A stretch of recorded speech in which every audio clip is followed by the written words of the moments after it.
We got a 2019 GT3RS Porsche.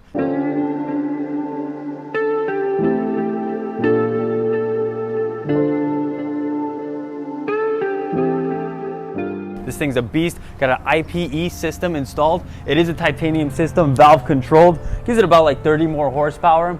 The customer left off the tips. He's gonna come back and do those tips after he decides which ones he wants.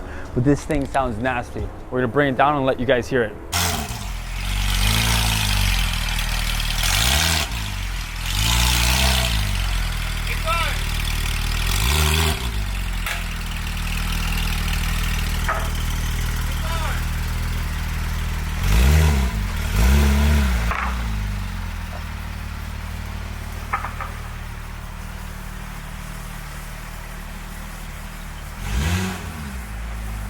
Sheesh.